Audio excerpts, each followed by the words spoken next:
মহানায়ক এলেন মঞ্চে। ওই তো ময়দান জুড়ে লক্ষ লক্ষ মানুষ, বাংলার মানুষ। সেদিন 10ই জানুয়ারি, সেদিন সোমবার, আমরা ফিরে পেলাম বাংলার মহানায়ককে, বাংলার স্বাধীনতার শ্রেষ্ঠ মানুষকে।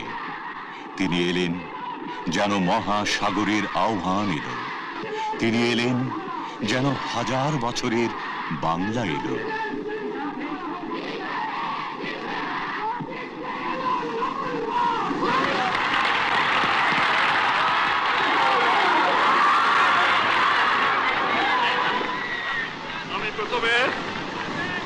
স্মরণ করি আমার বাংলাদেশের ছাত্র, শ্রমিক, কৃষক, বুদ্ধিজীবী, সিপাহী, পুলিশ, জনগণকে, হিন্দু মুসলমানকে হত্যা করা হয়েছে। তাদের আত্মার মঙ্গল কামনা করে এবং তাদের প্রতি শ্রদ্ধা নিবেদন করে আমি আপনাদের কাছে দু এক কথা বলতে চাই। আমার বাংলাদেশ আজ স্বাধীন হয়েছে, আমার জীবনের স্বাদ আজ পূর্ণ হয়েছে, আমার বাংলার মানুষ আজ মুক্ত হয়েছে।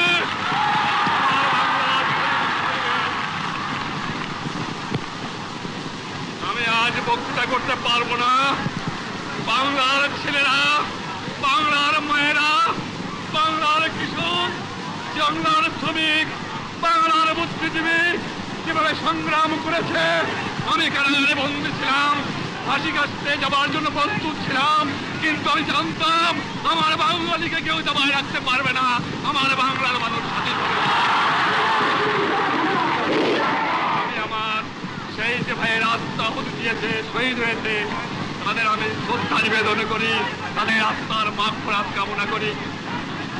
আজ শতকরা আমার খবর হয়েছে প্রায় 30 লক্ষ লোককে মেরে ফেলে দেওয়া হয়েছে বাংলার।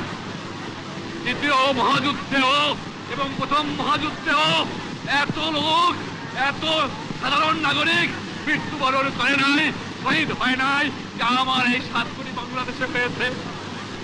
আমি জানতাম না আপনাদের কাছে আমি ফিরে আসবো। আমি খালি একটা কথা বলেছিলাম, তোমরা যদি আমাকে মেরে ফেলে দাও আমার আপত্তি নাই, মৃত্যুর পরে আমার লাশটা আমার বাঙালির কাছে দিয়ে দিও, এই একটা অনুরোধ তোমাদের।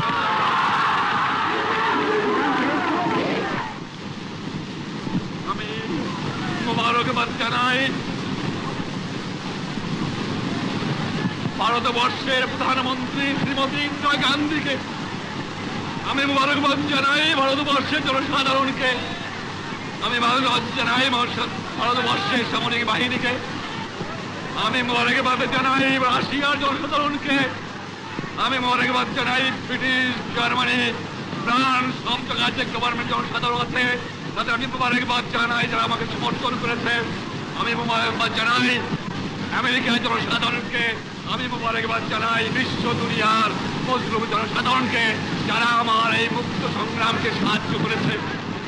তবে মনে রাখা উচিত, বাংলাদেশ স্বাধীন সার্বভৌম রাষ্ট্র, বাংলাদেশ স্বাধীন থাকবে, বাংলাদেশকে কেউ দমাতে পারবে না। জানতাম না আমার ফাঁসির হুকুম হয়ে গেছে, আমার ছেলের পাশে আমার জন্য কবর খোঁজা হয়েছে।